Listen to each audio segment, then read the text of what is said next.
Dicen que hay cosas que no deben tomarse a la ligera, que algunos objetos no son simples adornos, sino puertas a algo desconocido. ¿Qué pasaría si un elfo te eligiera? Si al activarlo, cambiaras tu suerte, pero también abrieras la puerta a algo que no puedes controlar. Ella pensó que era solo una figura. Pensó que podía dejarlo en su estante y olvidarse de él, hasta que una noche despertó sintiendo una respiración caliente junto a su rostro. Y una voz, aguda y susurrante, le dijo al oído: «Mírame, no tengas miedo». Las siguientes historias están basadas en experiencias y relatos de personas que aseguran haber vivido encuentros con lo inexplicable. Algunos testimonios pueden contener descripciones perturbadoras. Se recomienda discreción al espectador. ¿Estás listo para adentrarte en la oscuridad?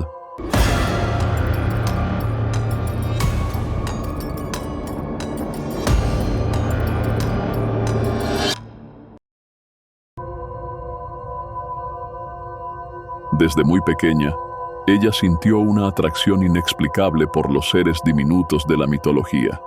Gnomos, duendes, elfos. No era simple curiosidad, sino una conexión profunda que solo años después comenzó a cuestionar.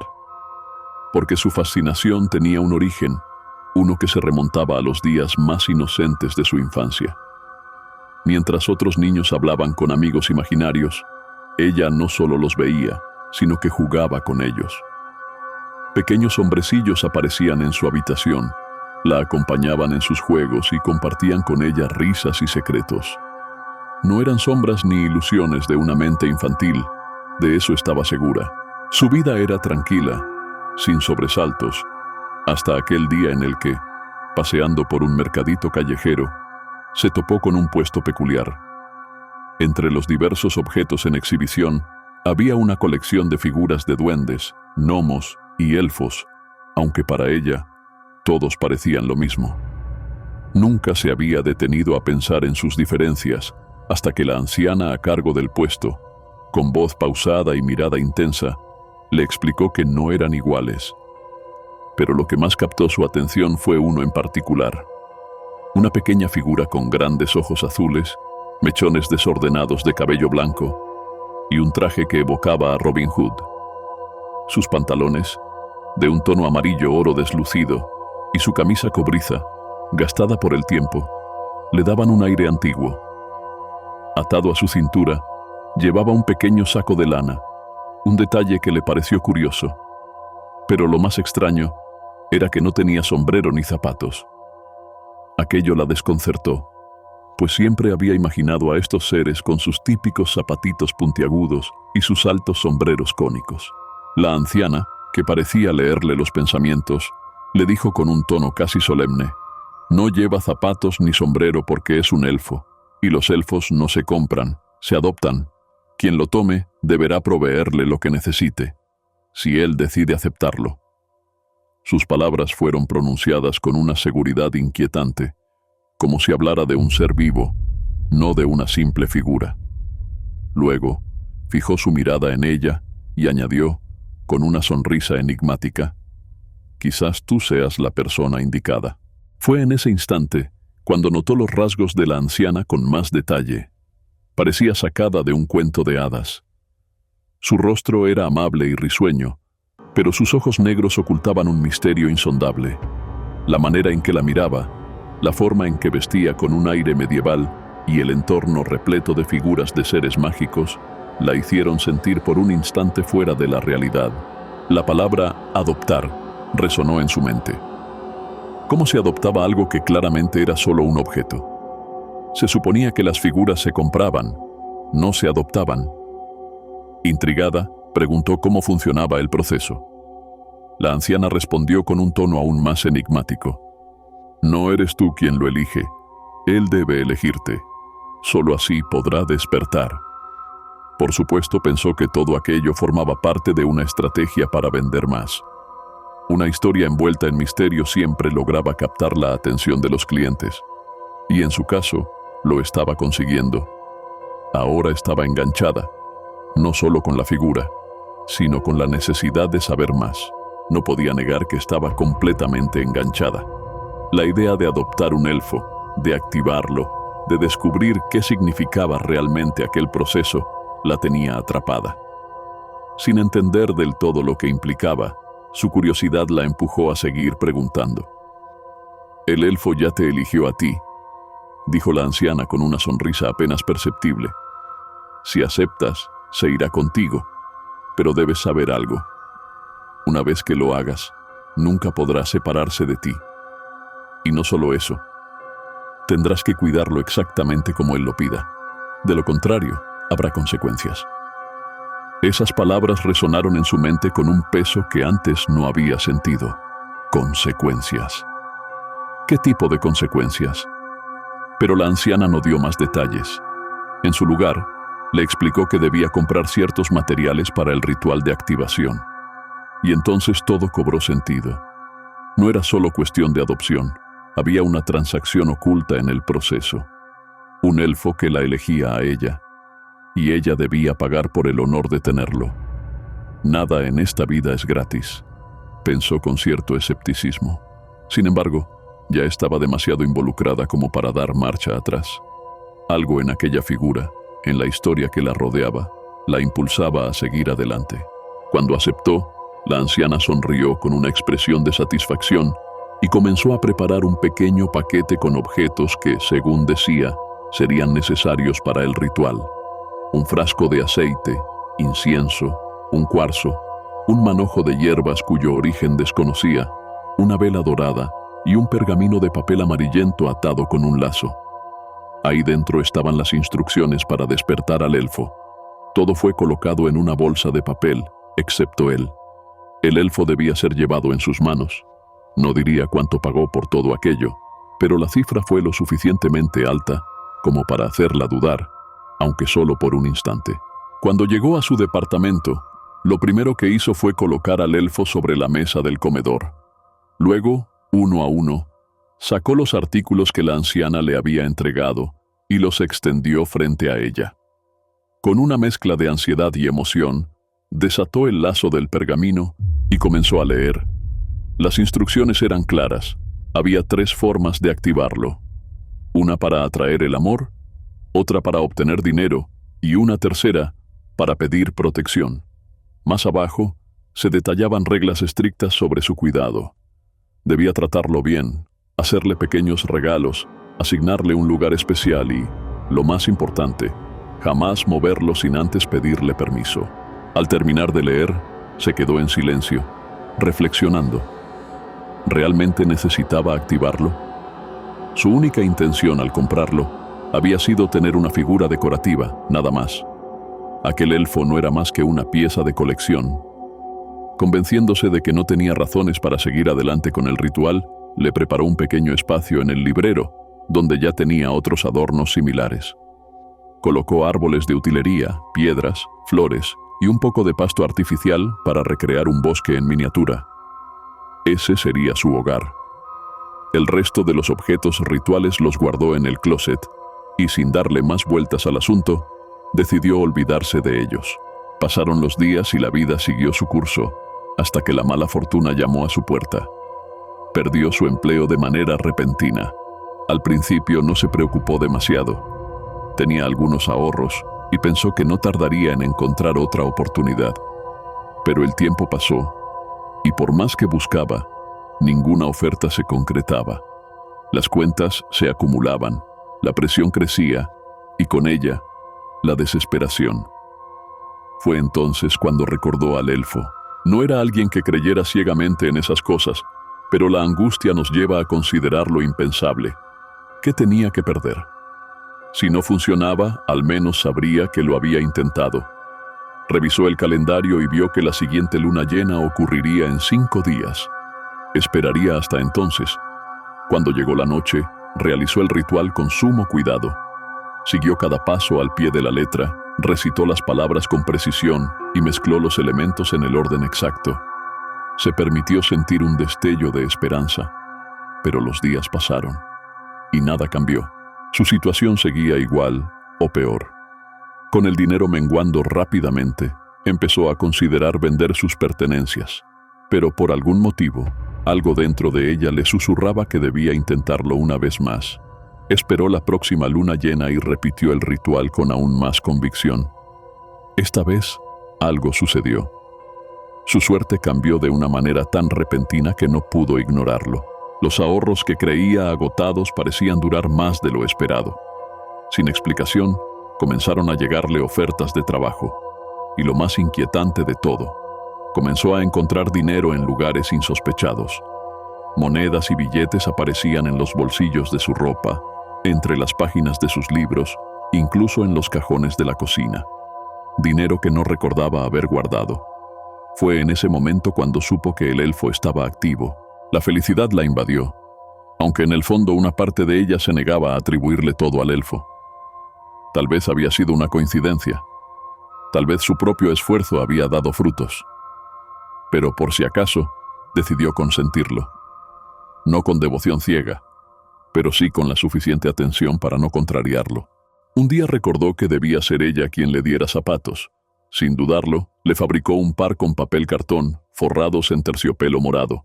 Le parecieron bonitos. Antes de colocárselos, hizo lo que había leído en las instrucciones. Le pidió permiso. Luego, con cuidado, se los puso. Se quedó un rato mirándolo, hablándole en voz baja, y finalmente, cuando la noche cayó, se fue a dormir sin imaginar lo que sucedería después. A la mañana siguiente, como de costumbre, preparó su pequeño tributo para el elfo. Le dejó un vaso con agua y un pequeño obsequio, un botón de su blusa. Había leído que estos seres disfrutaban recibir prendas de sus cuidadores, como si absorberan parte de su esencia a través de ellas. Todo parecía en orden, hasta que notó algo que la hizo detenerse en seco. Los zapatos que con tanto esmero había fabricado estaban tirados en el suelo. Un escalofrío recorrió su espalda. Era posible que no le hubieran gustado, que simplemente los hubiera rechazado, pero eso no tenía sentido. Era solo una figura, un objeto inanimado. No podía haberse deshecho de ellos por sí mismo. Se apresuró a encontrar una explicación lógica. Tal vez no los había colocado bien, quizás se deslizaron solos. Convenciéndose de que no había motivo para inquietarse, recogió los pequeños zapatos y los volvió a poner a su lado. Después, salió a trabajar sin saber que ese era solo el principio. Al regresar a casa esa tarde, sintió una extraña inquietud antes incluso de abrir la puerta. Algo en el ambiente se sentía diferente. Caminó hacia la estantería donde había dejado al elfo y su corazón dio un vuelco. No estaba ahí. Buscó detrás de los libros, en el suelo, incluso debajo del mueble, convencida de que debía haberse caído. Pero no había rastro de él. Se obligó a pensar en lo más racional. Tal vez lo había movido ella misma y simplemente no lo recordaba. Se estaba engañando a sí misma, lo sabía, pero cualquier cosa era mejor que aceptar la alternativa. Los días siguientes, la sensación de no estar sola se hizo más intensa. Pequeñas cosas comenzaron a cambiar de lugar sin motivo aparente. Objetos que recordaba haber dejado en un sitio aparecían en otro. Al principio fueron detalles insignificantes, pero pronto se dio cuenta de algo aún más perturbador. Parecía que alguien usaba los espacios de su departamento cuando ella no estaba. El baño, la sala, la cocina. Al llegar a casa, encontraba señales de actividad. Los platos estaban fuera de lugar, algunos muebles habían sido movidos, y en más de una ocasión sintió que el aire en su hogar estaba cargado con una presencia que no podía explicar. Una noche, al entrar al baño, algo hizo que su estómago se encogiera. La pasta de dientes había sido vaciada, no en el lavamanos ni en el suelo, sino untada meticulosamente por todo el espejo. Un patrón caótico, como si unas manos diminutas y torpes hubieran intentado escribir algo incomprensible. Miró a su alrededor con el corazón acelerado y entonces lo notó. El elfo no estaba en su sitio. Había desaparecido otra vez. Por más que intentaba convencerse de que todo tenía una explicación lógica, su mente ya no encontraba argumentos. Quizás estaba perdiendo la razón. Tal vez ella misma hacía esas cosas y luego las olvidaba. Era una idea aterradora, pero no tanto como la alternativa. No podía permitirse pensar que algo o alguien estaba moviéndose en su casa cuando ella no miraba, que el elfo estaba comenzando a reclamar algo que aún no comprendía. Pero esa noche lo comprendería. No sabría decir qué hora era cuando despertó sobresaltada. Algo la había sacado del sueño de golpe, pero no supo qué, hasta que lo sintió. Un aliento caliente sobre su rostro. La sensación era inconfundible. Alguien estaba recostado junto a ella, tan cerca que podía sentir el leve roce de una respiración ajena contra su piel. Su cuerpo entero se tensó. No se atrevió a abrir los ojos. Su mente buscó desesperadamente una explicación racional. Tal vez estaba soñando, tal vez era una pesadilla, pero la calidez de aquella respiración era demasiado real. Intentó calmarse. Si se trataba de un intruso, cualquier movimiento en falso podría ser fatal. Un ladrón, un acosador. Si gritaba, tal vez la mataría. Su cuerpo comenzó a temblar, pero hizo todo lo posible por contenerse. La tensión en el ambiente era insoportable. El tiempo parecía haberse detenido. Y entonces, una voz, aguda, áspera, demasiado cerca de su oído. «Mírame, no tengas miedo». Su corazón se desbocó. Un escalofrío helado recorrió su columna, y en ese instante supo que no podía seguir fingiendo calma. Su cuerpo reaccionó antes que su mente. Saltó de la cama como si algo la hubiera catapultado y corrió, ciega por el pánico, sin mirar atrás. Detrás de ella, algo también se movió. Sintió unos pasos apresurados siguiéndola, el sonido de algo pequeño pero ágil acercándose con velocidad inhumana. Corrió con todas sus fuerzas, su respiración entrecortada por el terror absoluto. Y justo cuando alcanzó la puerta, cuando su mano tocó el picaporte, algo golpeó su espalda con una fuerza inesperada. No pudo contener el grito desgarrador que escapó de su garganta. Con el terror recorriendo cada fibra de su cuerpo, abrió la puerta de un tirón y salió disparada al pasillo del edificio. La cerró con un golpe seco, como si eso pudiera contener lo que acechaba en el interior. Se quedó allí, inmóvil, con la respiración entrecortada y el cuerpo tembloroso. No se atrevía a bajar a la calle. Afuera, el mundo era incierto, pero al menos predecible. Dentro de su departamento, en cambio, algo imposible sucedía, algo que desafiaba toda lógica. Desde el otro lado de la puerta aún se oían ruidos, pisadas ligeras, el crujido de objetos desplazándose y, lo más aterrador, una voz, aguda, susurrante, molesta. Pensó en pedir ayuda, pero su teléfono estaba dentro. Llamar a la policía era inútil. ¿Cómo explicaría lo que estaba ocurriendo sin que la tomaran por loca? No tenía otra opción. Desesperada y sin saber qué más hacer, se dejó caer en el suelo del pasillo, con la espalda contra la pared y la mirada fija en la puerta cerrada, temiendo que en cualquier momento eso decidiera salir. La noche avanzó lenta, angustiante. Cuando por fin amaneció, reunió el valor suficiente para tocar la puerta de una de sus vecinas. Con voz temblorosa, inventó una excusa. La puerta se había trabado y su hermana tenía la llave de repuesto. No podía decir la verdad. Ni siquiera sabía si estaba preparada para pronunciarla en voz alta. 30 minutos después, su hermana llegó. Se quedaron en la acera, lejos del departamento. Con los nervios aún crispados, ella le contó todo. La adopción del elfo, los extraños sucesos, la noche de terror que acababa de vivir. Su hermana la escuchó en silencio, con el rostro tenso, como si contuviera un reproche que al final decidió no decir. En su lugar, sacó el teléfono y llamó a alguien. Habló rápido, con tono grave, sin dar demasiados detalles, pero dejando clara la urgencia de la situación. Casi una hora después, un joven llegó al lugar. Su presencia transmitía serenidad, su mirada firme y su actitud confiada. No hizo preguntas innecesarias, solo pidió permiso para entrar. Ella y su hermana se quedaron afuera, observando cómo cruzaba la puerta que ninguna de las dos se atrevía a tocar. Pasaron unos minutos antes de que el joven saliera de nuevo. Su expresión se mantenía inmutable, pero sus palabras fueron directas. «¿Quiere hacer un trato?» La confusión se reflejó en el rostro de ambas. «¿Quién?», preguntó su hermana, aunque ya intuía la respuesta. «El elfo», respondió él sin vacilar. El silencio que siguió fue denso, opresivo. Ninguna de las dos entendía lo que eso significaba.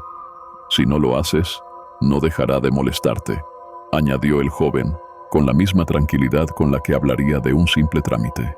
Al principio, ella se negó. La idea de regresar a ese lugar le resultaba insoportable.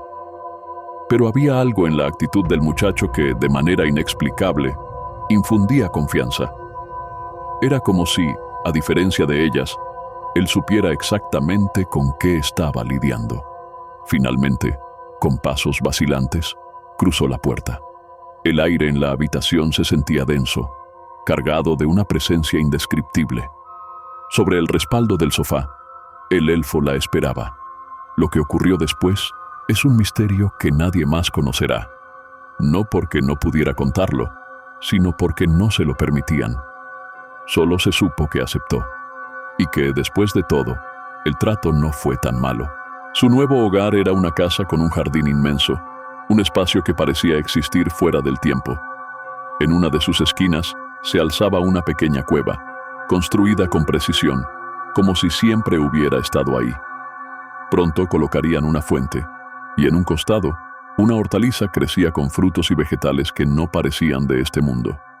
Dentro de la casa, todo era tranquilo. Ninguna sombra perturbadora, ningún murmullo en la oscuridad. Su única responsabilidad era cuidar el jardín, asegurarse de que todo se mantuviera en armonía. Mientras cumpliera su parte, él cumpliría la suya. Le daría lo necesario para vivir cómodamente, y así, el trato entre ambos permanecería intacto. Pero esta no era la única historia que merecía ser contada. En un rincón del estado de Querétaro, ocurrió algo más. Raúl era un profesor de física en una universidad, un hombre con una mente racional y un pensamiento lógico. Disfrutaba de largas conversaciones sobre teorías científicas, análisis complejos y explicaciones fundamentadas. Sin embargo, en una ocasión, al hablar con un grupo de conocidos, la conversación tomó un giro inesperado. «Tengo una historia que, viniendo de mí, podría parecerles increíble», afirmó con un tono inusualmente serio. «Pero les aseguro que es real. Hasta el día de hoy, cada vez que paso por ese lugar no puedo evitar sentir un escalofrío». Todo ocurrió 13 años atrás, cuando aún era un adolescente de 17 años. En aquel entonces, tenía un espíritu rebelde, un alma inquieta que encontraba en el rock su identidad.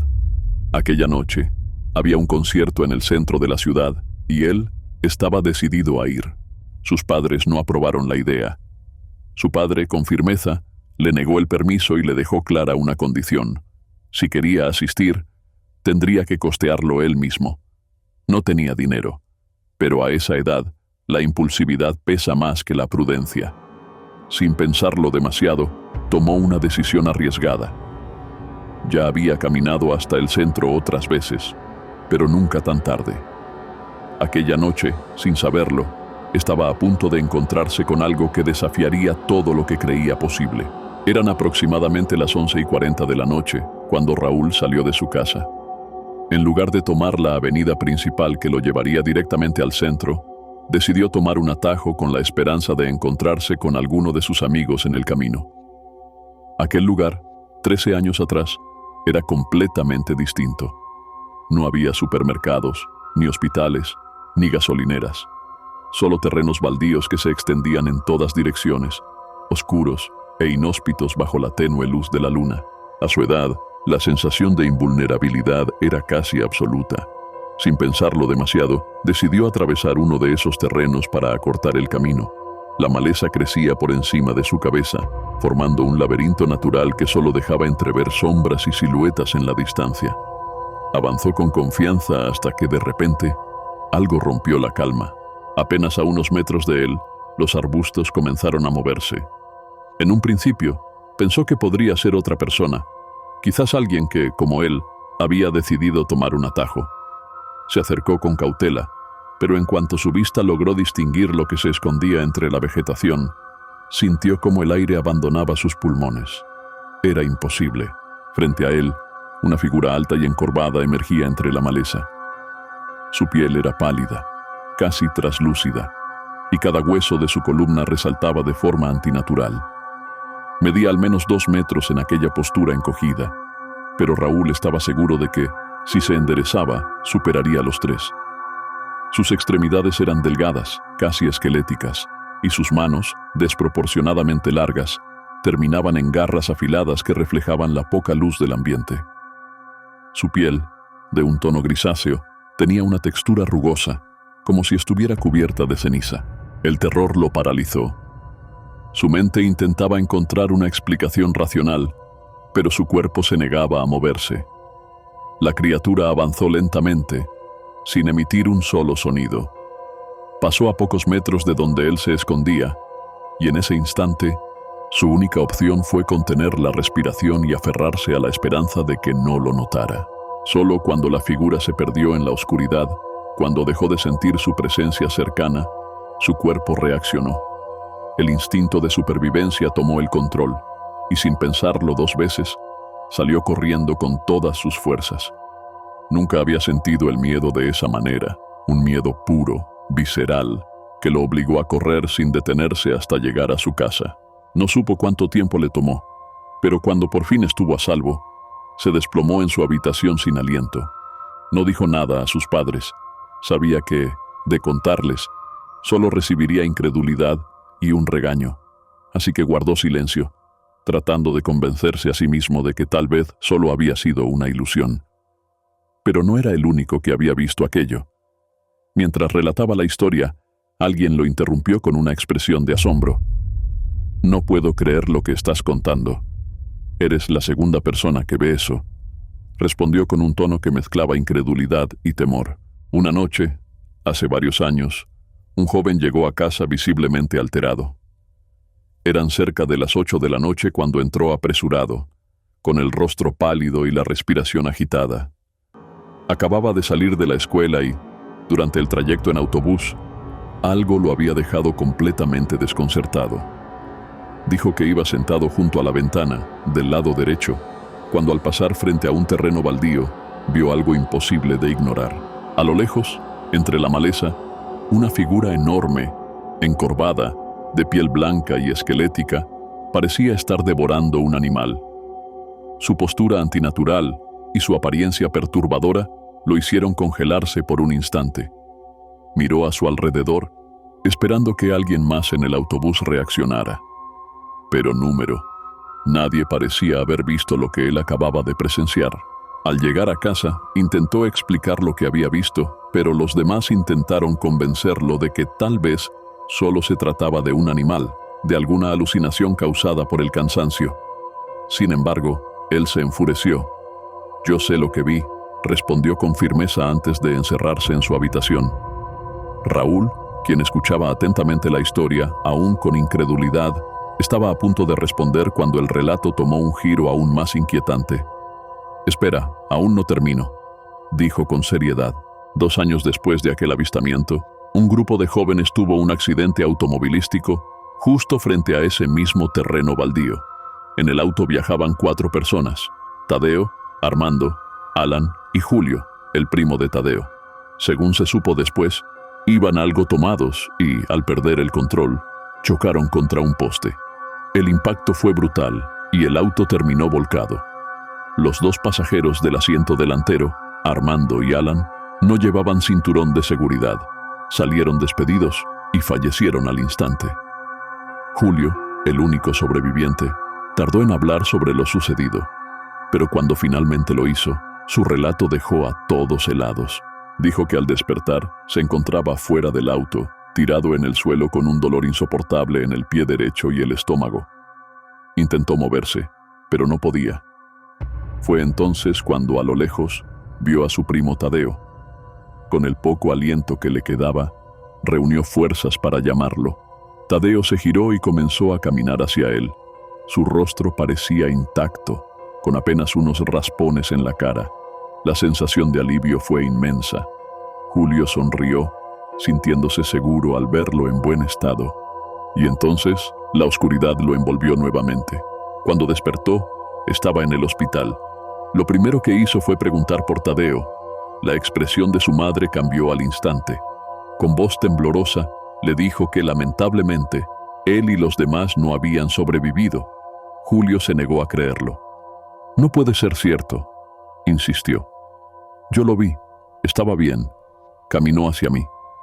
Su madre solo bajó la mirada y comenzó a llorar antes de explicarle que, aunque fuera difícil de aceptar, debía estar preparado para dar su declaración. Lo que había sucedido con el cuerpo de Tadeo era algo que nadie podía explicar.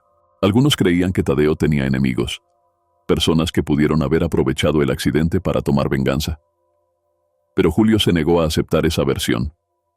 Conocía a su primo, sabía que no tenía problemas con nadie, que nunca estuvo envuelto en situaciones peligrosas. Molesto, reclamó a su madre por insinuar algo así. Ella guardó silencio por un momento, como si estuviera eligiendo con cuidado sus palabras. Cuando habló de nuevo, su voz sonaba tensa. Explicó que, al llegar la ambulancia, encontraron los cuerpos de Armando y Alan a varios metros del auto, claramente expulsados por el impacto y sin vida. Pero el caso de Tadeo era diferente. Su cuerpo no estaba en el mismo lugar. Lo hallaron en un terreno baldío, no muy lejos del accidente. Y lo más aterrador no fue su ubicación, sino su estado. Su torso estaba completamente vacío. Esa era la razón por la que necesitaban la declaración de Julio. Tal vez él había visto algo que pudiera darles una pista sobre quién o qué había hecho algo tan atroz.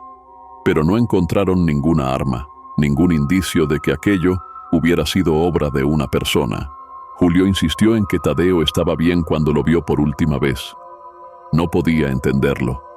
Lo había visto caminar, responder a su llamado. Si realmente había muerto en el accidente, si su cuerpo había sido encontrado en esas condiciones, ¿qué fue lo que vio aquella noche? El caso no llegó a ninguna conclusión. Sin pruebas, sin rastros de un culpable, la policía cerró la investigación. Raúl, aún procesando la historia, se quedó en silencio por unos segundos, con la mirada perdida en un punto indeterminado. Finalmente, levantó la vista y dijo en voz baja: «Cuando escuché a Julio contar esto, sentí un escalofrío tremendo». Luego miró a los demás y preguntó: «¿Ustedes qué piensan sobre esto? Porque yo sé que había algo ahí, algo que no era humano, pero tampoco puedo decir qué era. Escuchar la historia de Julio y ahora la del hermano de tu ex hace que mi mente piense en mil cosas». Después de un instante de duda, compartió un dato inquietante. Aquel terreno baldío, el mismo donde encontraron el cuerpo de Tadeo y donde su amigo vio a aquella criatura devorando algo, seguía en pie. Pero con el paso de los años, la zona había cambiado. Ahora había comercios, calles más transitadas, más gente. Sin embargo, hacía poco, el terreno se había incendiado sin una razón aparente. Las llamas lo consumieron todo, pero nadie supo explicar cómo comenzó el fuego. No hubo reportes de cortocircuitos, ni rastros de que alguien hubiera provocado el incendio. Fue como si aquel lugar intentara borrar su propia historia, ocultar lo que una vez ocurrió entre su tierra oscura. Dos historias, dos advertencias que nadie tomó en serio hasta que fue demasiado tarde. Un elfo que nunca debió ser despertado, cuyos susurros en la oscuridad sellaron un pacto imposible de romper. Una criatura que nunca debió ser vista, cuyos ojos hundidos en la penumbra marcaron a quienes se atrevieron a mirarla. Todo comenzó con un detalle insignificante, una decisión aparentemente inofensiva. Pero lo desconocido no necesita permiso para manifestarse. Siempre encuentra el modo de hacerse presente, de dejar su huella, de arrastrar a quien se atreve a cruzar su umbral. Ahora, desde afuera, todo parece haber vuelto a la normalidad. Pero, ¿se puede realmente seguir adelante después de haber vislumbrado lo que no debía ser visto? ¿Y si lo que creían haber dejado atrás no desapareció, sino que simplemente aguarda, paciente, el momento adecuado para volver? Porque hay encuentros que no son accidentales, tratos que no pueden romperse, sombras que nunca se disipan del todo. Y la pregunta sigue ahí, latente, ineludible. Si fueras tú, si estuvieras en su lugar, ¿qué harías? Las historias de este video están basadas en testimonios reales de personas que aseguran haber vivido lo inexplicable. Algunos relatos pueden resultar perturbadores. Si llegaste hasta este punto, es porque eres valiente. Déjanos saber en los comentarios qué historia te impactó más y si alguna vez has vivido algo similar. No olvides dejar tu like, suscribirte y activar la campanita para más relatos escalofriantes. Nos vemos en el próximo video, si es que aún sigues aquí.